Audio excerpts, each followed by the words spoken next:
तो हेलो दोस्तों, आज हम इस वीडियो में बात करेंगे जो रीट के लिए जो संस्कृत भाषा है उसके सिलेबस के बारे में, कि जो आपने अगर लैंग्वेज फर्स्ट के रूप में संस्कृत ली है तो उसका सिलेबस क्या है, और लैंग्वेज सेकंड के रूप में अगर आपने संस्कृत ली है तो उसका सिलेबस क्या है। तो हम बात करेंगे, अगर आपने फर्स्ट लैंग्वेज के रूप में अगर संस्कृत ली है तो उसका जो सिलेबस है उसके बारे में सर्वप्रथम हम बात करें।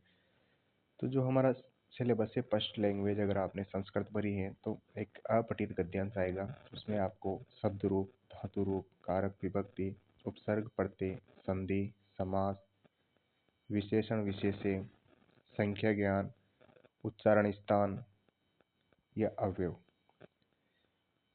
ये आपको एक अपठित गद्यांश में से शब्द रूप, धातु रूप और कारक, विभक्ति, इनमें से क्वेश्चन पूछेगा।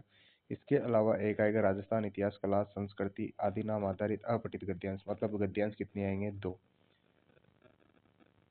इस अपठित गद्यांश में आपको रेखांकित पदेशु क्रियापद, रेखांकित क्रियापद का चयन करना है। वचन, लकार, लिंग, ज्ञान, विलोम शब्द और लकार परिवर्तन, और जो 5 लकार है हमारे, उनके बारे में पूछेगा।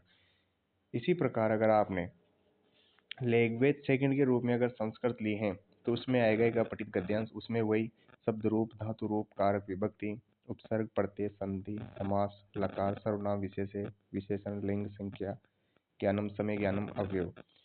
और जो दूसरा आएगा राजस्थान इतिहास, कला, संस्कृति आदि नाम आधारित अपठित पद्यांश आएगा। यहाँ पद्यांश आएगा, जबकि यहाँ पे क्या आएगा? अगर लैंग्वेज फर्स्ट के रूप में आपने संस्कृत लिया तो यहाँ दोनों गद्यांश आएंगे, जबकि यहाँ पे अगर लैंग्वेज सेकंड के रूप में आपने संस्कृत लिए हैं तो यहाँ एक पद्यांश आएगा और एक अपठित गद्यांश आएगा।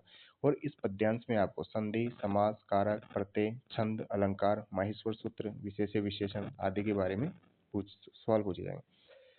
इसके बाद में हम आगे बढ़ते हैं।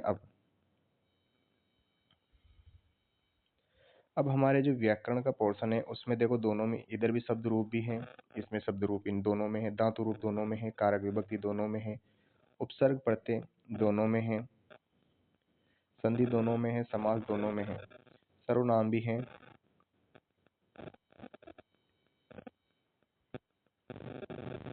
इसके बाद में हमारे विशेष्य व विशेषण, संख्या ज्ञान, अवयव ज्ञान, ये सब दोनों में कॉमन है।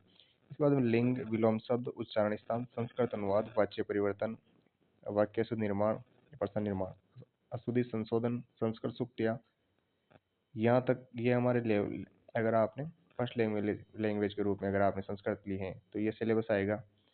और अगर आपने सेकंड लैंग्वेज के रूप में संस्कृत ली है तो यहाँ भी सेम वही रहेगा, बस यहाँ माहेश्वर सूत्र और एक छंद और एक अलंकार, ये 3 चीजें आपको अलग से हैं इसमें। इसके बाद में जो हमारा जो शिक्षण विधियाँ हैं वो दोनों में सेम है, वही शिक्षण विधियाँ हैं, शिक्षण के सिद्धांत हैं।